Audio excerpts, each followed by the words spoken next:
Good morning students. आज हम percentage section पढ़ेंगे और इस सेक्शन को हम बहुत ही अच्छे से पढ़ेंगे ताकि आप जिस भी कॉम्पिटिटिव टेस्ट की तैयारी कर रहे हो वो आपका इजीली क्रैक हो जाए। परसेंटेज सबसे पहले हमको बेसिक पता होना चाहिए कि परसेंटेज क्या चीज़ है। जैसे कि आपको मैं सिंपल सा एग्जाम्पल देता हूँ, बहुत ही सिंपल सा। जैसे कि 100 का 10% कितना होगा, तो इसको हम कैसे सोल्व करेंगे। ये तो सबको पता है 100 का 10% 10 होगा, लेकिन हमको सोल्व बनाना चाहिए। जैसे कि 100 पूछा किसका 10% 100 का, तो इंटू 10/100।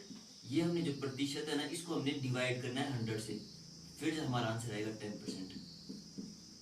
अब जैसे मैं पूछूं कि 100 का 20% कितना होगा, ये तो मैं बहुत ही मतलब बिल्कुल बेसिक से जा रहा हूँ ताकि आपकी पहले अंडरस्टैंडिंग क्लियर हो जाए, फिर आप किसी भी क्वेश्चन को सोल्व कर सकते हो।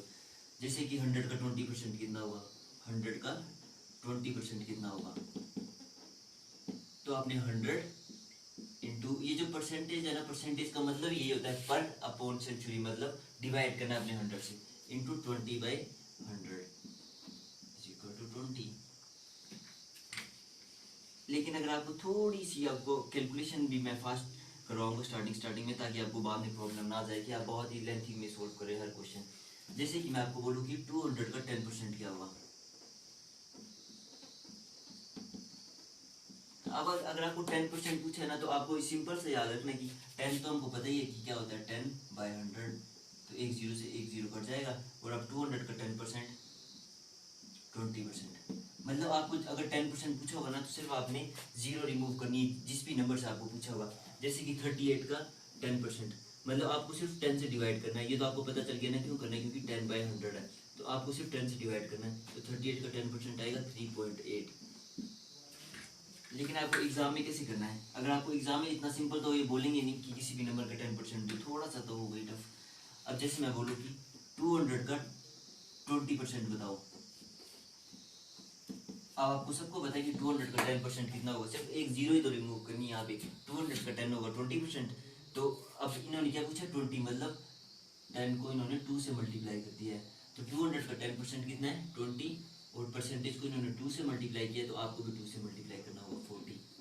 आपको अगर ऐसे आपको अपनी स्पीड फास्ट करनी है, लेकिन अगर आप इसको फिर से बेसिक से करना चाहोगे तो 200 इंटू 20/100, 22 से 40। अब मैं आपको पूछता हूँ कि 600 का 20% कितना होगा, तो सबके दिमाग में आएगा कि 600 का 10% होगा 60, और आपको पूछा 20, मतलब डबल किया, आप 10 का डबल किया, तो आपने 60 का भी डबल करना, तो 60 का डबल करोगे तो 120, तो 600 का 20% आएगा 120। इतना क्लियर हो गया होगा शायद सभी स्टूडेंट्स को। अब जैसे कि 800 का 50% बताना है अपने, 800 का 50%, तो 800 का 10% कितना आएगा 80। 800 का ये आ गया आपका 10%, और आपको पूछा कितना है 50% पूछा है, तो आप इंटू 5। अगर आपने प्रतिशत में आपने यहाँ पे 5 से मल्टीप्लाई किया है, तो आपको यहाँ पे भी 5 से मल्टीप्लाई करना पड़ेगा 400। और वैसे तो आपको पता है 50% तो हाफ ही होता है। अगर आपको इतने इतने बेसिक अगर आप स्ट्रॉन्ग करोगे ना, तो आप प्रतिशत में आपको कभी भी कोई प्रॉब्लम नहीं आएगी। अब जैसे कि नेक्स्ट क्वेश्चन है, अब आप मेरे को बताओ कि 40% कितना होगा। अब आप इसको सोल्व मत करने लगना कि 40 इंटू 40/100 फिर आप आंसर करोगे। आपको पता है कि 40 का 10% कितना होगा 4, तो 10% 4 है, ये आ गया आपका 10%। 40 का 10% 4 है। अब मैंने पूछा कितना 40%, तो मैंने मतलब 4 से मल्टीप्लाई हुआ इधर 40, तो इधर भी 4 से मल्टीप्लाई होगा, तो आंसर आएगा आपका 16। 40 का 40% आ गया 16। यहाँ तक क्लियर है सभी को।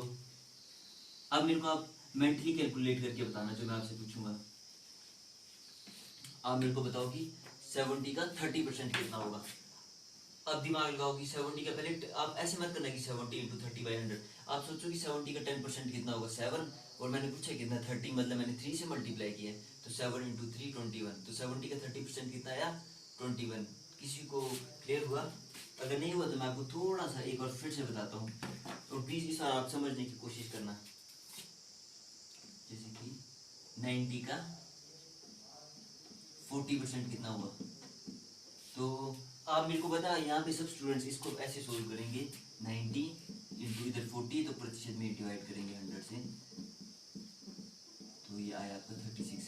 लेकिन जैसे मैंने आपको बोला कि आपने मेंटली कैलकुलेट करना है, 90 का 40% पूछा है, तो आप ये सोचो कि 90 का 10% कितना होगा 9, और मैंने पूछा कितना 40, मतलब 10 से मल्टीप्लाई किया मैंने 10 को, तो 90 10 से मल्टीप्लाई होगा, तो 90 का 40% आएगा 36।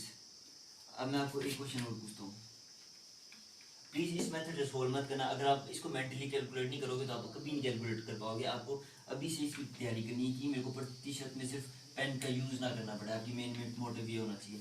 अब मैं पूछूं कि 90 का 5% कितना होगा, तो आपको क्या पता है कि 90 का 10% कितना होगा, सिर्फ एक जीरो रिमूव करनी है 9, और 90 का 10% आ गया 9, और आपको कितना पूछा मैंने कि 5%, मतलब मैंने 10 को 2 से डिवाइड किया हुआ, तभी मेरा 5% आया, तो मतलब 9 को भी हमको 2 से डिवाइड करना होगा, तो इसका आंसर आएगा आपका 4.5।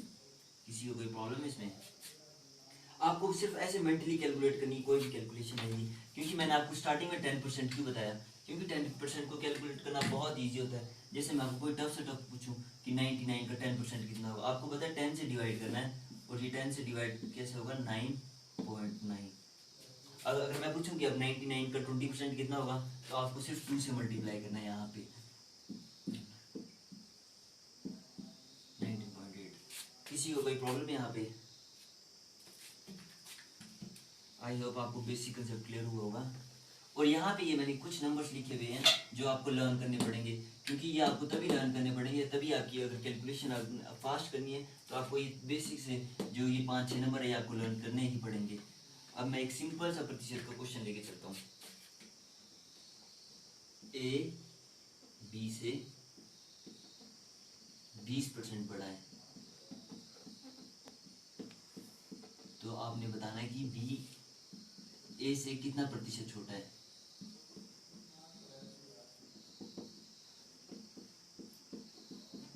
ये एसएससी का हर शिफ्ट में क्वेश्चन आता ही आता है इस टाइप का। ये सेंटर की बात करूँ, और एचपीएसएससी में तो थोड़ा सा लेवल लो होता है, लेकिन इस टाइप के क्वेश्चन भी कई बार एचपीएसएससी पूछ लेती है। तो आपको मैंने क्या पूछा, ए बी से 20% बड़ा है, तो आप बी को 100 ले लो। मैंने 100 क्यों लिया, क्योंकि यहाँ से आपकी कैलकुलेशन बहुत फास्ट हो जाएगी अगर आप बेस वैल्यू 100 लोगे, क्योंकि यहाँ पे 2 जीरो और 2 जीरो से आपको मतलब डेसिमल में नहीं आना पड़ेगा। अब मैंने बी को 100 ले लिया, तो ए कितना होगा खुद बताना है। ए बी से 20% बड़ा है, तो बी का 10% कितना हुआ 10, और बी का 20% हुआ 20, तो बी 100 है तो ए 120, क्योंकि 20% बड़ा है 20% बड़ा है ये, तो 100 + 20 120 तभी लिखा मैंने ये। लेकिन अगर मैंने यहाँ पे बी, मैंने तो बेस वैल्यू 100 मानी, अगर कोई स्टूडेंट को डाउट है कि अगर सर हम 80 मान ले या फिर कुछ और मान ले, तो आपने बी को अगर 80 मान लिया सपोज,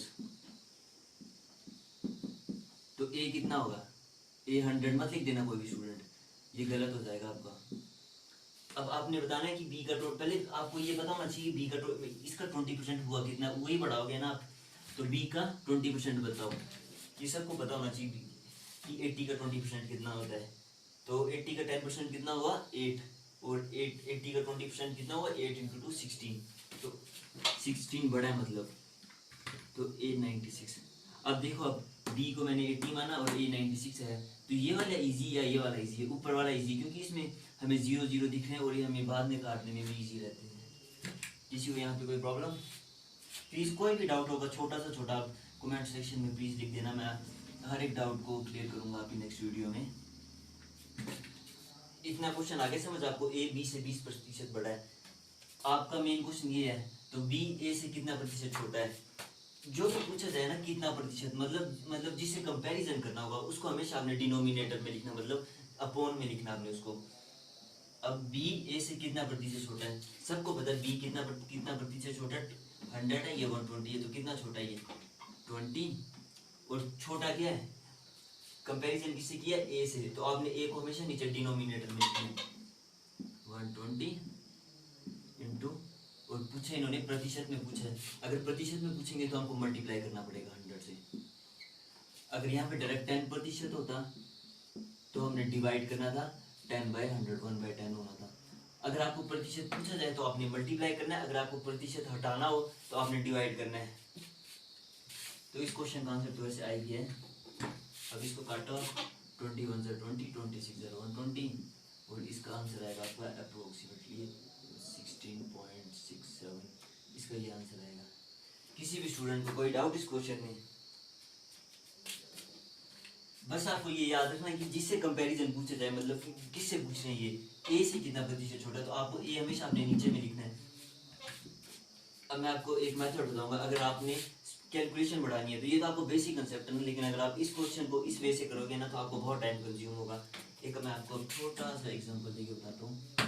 यहाँ पे स्पेस का थोड़ा सा प्रॉब्लम है। ए बी से 20% बड़ा है, तो 20% है। पहले आप इसको 20% को कैसे लिखेंगे? 20/100 1/5। ये जो 5 है ये आपकी बेस वैल्यू है, और ये जो 1 है ये आपका रिजल्टेंट है। इसका मतलब ये है कि 5 का जो 20% है ना वो 1 है। अब ये आपकी बेस वैल्यू, ये रिजल्ट है। अगर मैं पूछूं कि 5 का 20% कितना है तो आपको पता होना चाहिए 1। अगर मैं बोलूँ कि आपने 5 को आपने 20% बढ़ाना है, तो 5 को 20% बढ़ाना है मतलब 5 का 20% 1 है, और मैंने बढ़ाने को बोला है, तो 5 का 20% अगर बढ़ाएंगे तो आपका आंसर आ जाएगा 6। अगर मैं बोलूँ कि आपने 5 को 20% घटाना है, ये क्वेश्चन वैसे पूछता भी है HPSSC। अगर मैं बोलूँ कि 5 को 20% घटाओ तो इसका आंसर क्या आएगा? 5 का 20% 1 है, और इसको घटा दिया तो इसका आंसर आएगा 4।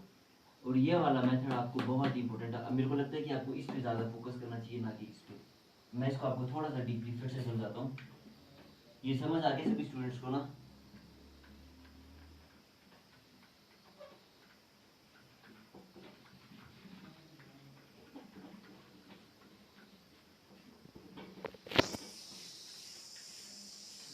अच्छा, ये मैं आपको एक क्वेश्चन फिर बताता हूँ, ये वाला, तब आपको ज़्यादा अच्छे से समझ आएगा। एक नंबर है, ठीक है, आप उस नंबर को x मान लो। आपने उसको 42 6/7 इंक्रीज किया है। एक नंबर है x, उसको आपने 42 6/7% इंक्रीज किए, और उसका रिजल्ट आया आपका 900। उसका रिजल्ट आया है। और ये क्वेश्चन पूछा था SSC ने, पूछा था ये 2017 के मेंस में। तो आपको बताना कि वो कौन सा नंबर है। तो पहले आपको पता होना चाहिए कि 42 6/7% कितना होता है। मतलब मेरा क्वेश्चन का मतलब है कि जैसे 20% कितना होता है, 20/100 इज इक्वल टू 1/5। जैसे 20% का मतलब होता है 1/5, वैसे ही आपको इसका मतलब पता होना चाहिए कि 42 6/7 तक। क्योंकि अगर आप इसको कैलकुलेट करोगे तो आप 1 से 2 मिनट लग जाएंगे, और आपको पता है कि एग्जाम में एक एक सेकंड बहुत ही इंपॉर्टेंट होता है। मैंने यहाँ पे कुछ वैल्यूज लिखी हुई हैं, उसको आपने प्लीज ध्यान से पढ़ना है, और इसको आप लर्न करो अगर आपने परसेंटेज सेक्शन को बहुत ही अच्छे से समझना है तो। इसमें मैंने लास्ट में एक वैल्यू लिखी हुई है 42/7। 42/7% इज इक्वल टू 1/7। अब पूछा गया यहाँ पे 42 6/7 है, मतलब कि इससे थोड़ा सा रिलेटेड आपको लग रहा है सेम सेम। इन्होंने सिर्फ यहाँ पे ये किया हुआ कि इसको 3 से मल्टीप्लाई कर दिया हुआ, तभी 14 3 42 और 2 3 6/7। तो 14 2/7 की वैल्यू 1/7 है, तो 42 6/7 की वैल्यू कितनी आएगी? 3/7। अब मैंने आपको क्या समझाया था अभी कि ये आपकी बेस वैल्यू है और ये आपका रिजल्टेंट है। तो अब मैंने क्या पूछा कि आपने x में से, मतलब x को मैंने 7 को मैंने सिर्फ x माना है, आपने बेस वैल्यू में से 42 6/7 ऐड किया, रिजल्ट क्या किया आपने? 3 ऐड किया हुआ। मतलब यहाँ पे ये है कि 7 में मैंने कितना ऐड किया हुआ? 3 ऐड किया हुआ। ये समझ आ गया ना सबको ये कैसे आया? 42 6/7 की वैल्यू होती है फ्रैक्शन में 3/7, और 3/7 मैंने 7 को, जो नीचे वाला होता है डिनोमिनेटर, उसको हमेशा अपने बेस वैल्यू माना है, ऊपर वाला रिजल्ट होता है। अब मैंने बेस वैल्यू यहाँ पे तो x है, लेकिन मैंने तो, इन्होंने ये प्रतिशत दिया ना, आपको सिर्फ यहीं से क्वेश्चन सोल्व करना है, क्योंकि आपने x फाइंड करना है यहाँ पे। तो आपने 7 बेस वैल्यू मान ली और 3 आपने ऐड कर दिया, तो 7 + 3 = 10। लेकिन क्वेश्चन में क्या दिया हुआ कि इसका आंसर है 900, मतलब हमने इसको ऐड किया तो इसका आंसर आया 900। हमारा कितना आया? 10 आया। हमारा आया 10, और अकॉर्डिंग टू क्वेश्चन 900 इसका आंसर है। तो मतलब जो हमारा 10 है वो क्वेश्चन के 900 के इक्वल है। तो हमारा a कितने के इक्वल हुआ?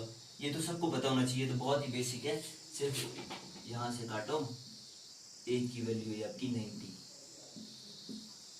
मतलब a की वैल्यू है 90, और हमने निकालनी है इसकी वैल्यू, हमने एक्स की वैल्यू निकालनी है, और एक्स किसके इक्वल है, बेस वैल्यू के इक्वल है। तो 1 की वैल्यू 90 है, तो 7 की वैल्यू कितनी होगी, आपने सिंपली 1 इज इक्वल टू 90, तो 7 is equal to how much, तो आपने सिर्फ 7 से मल्टीप्लाई करना है दोनों तरफ, 7 into 1 is equal to 90 into 7। ये तो मैंने आपको बहुत डीपली समझाया, वैसे सबको पता होना चाहिए कि जैसे a की वैल्यू 90 है तो 7 की वैल्यू कितनी होगी, तो इसका आंसर आ जाएगा 630। मतलब x जो है वो यहाँ पे 630 है। अगर आपने चेक करना है तो आप इसको चेक भी कर सकते हो। मैंने ऐड कितना किया, 42 6/7 मतलब 3 ऐड किया है, तो a की वैल्यू 90 है तो 3 की वैल्यू कितनी होगी 270, और इसको ऐड करोगे तो आपका आंसर आ जाएगा 900। इसमें अगर किसी को प्रॉब्लम होगी तो मैं दोबारा से ये वाला क्वेश्चन समझा दूंगा। बस आपको इस पे ज़्यादा काम करना है, मतलब आप हर क्वेश्चन को आप सोल्व कर सकते हो बहुत ही फास्ट। जैसे मैंने आपको अभी एक क्वेश्चन बताया था कि ए बी से 20% बड़ा है, तो बी ए से कितना परसेंट छोटा होगा, तो वो कैसे किया था मैंने, बी को मैंने 100 मान लिया था, ए को मैंने 120 मान लिया था, और पूछा कितना था कि ए बी से कितना परसेंट छोटा है, तो कितना छोटा है 20 बाई, पूछा किससे था 120, मतलब ए से पूछा था जिससे कंपैरिजन किया है, तो 120 इंटू 100। ये तो मैंने आप वीडियो थोड़ा सा बैक करके देख लेना, ये मैंने आपको अच्छे से समझाया थी क्वेश्चन। तो इसका आंसर आया था 36.67 समथिंग आया था इसका आंसर। लेकिन अगर मैं इसको भी, अगर जो मैंने भी क्वेश्चन समझाया इस वे से सोल्व करूँ तो ये कैसा होगा, ए बी से कितना परसेंट बड़ा है, 20% बड़ा है, 20/100, 20/100 होता है 1/5, मतलब आपने ए बड़ा है ना, तो आपने बी को 5 मान लो। अब बी जो है वो कितना, बी को हमने 5 ले लिया है, बी का 20% कितना है 1, और ए कितना बड़ा है 20% बड़ा है, तो ए कितना होगा 6। इतना समझ आ गया ना आपको कि हमने 20% पूछा है तो 20 को पहले हमने फ्रैक्शन में लाना है, फिर जो नीचे वाला वो आपका बेस होगा, और बेस कितना आपका 5, हमने बी को 5 माना और ए को हमने 6 क्यों माना, क्योंकि बी जो है वो 20% बड़ा है, मतलब 5 का 20% 1 है, तो 20% बड़ा है, तो ये आ जाएगा 6 आपका। अब क्वेश्चन ये क्या पूछा है कि बी ए से कितना छोटा था, शायद ऐसे कुछ क्वेश्चन था, तो कितना छोटा है बी ए से, एक छोटा है, पूछा किसे था 6 से, तो इंटू 100, तो इसका आंसर आ जाएगा 16.67। हाँ सॉरी, यहाँ पे थोड़ा सा मिस्टेक हो गया था, 1/6, और इधर आ जाएगा आपका 16.67। सॉरी स्टूडेंट्स, आपको आई होप इतना क्लियर हुआ होगा। अगर आपको ये सीरीज अच्छी लग रही तभी मैं आगे कंटिन्यू करूँगा, आप प्लीज़ कमेंट बॉक्स में बताना कैसा आपको लग रहा है। मैं आपको एक इसमें से बहुत ही अच्छे लेवल के क्वेश्चन करवाऊंगा, अभी तो बेसिक है, और नेक्स्ट वीडियो जल्दी आएगी। Thank you.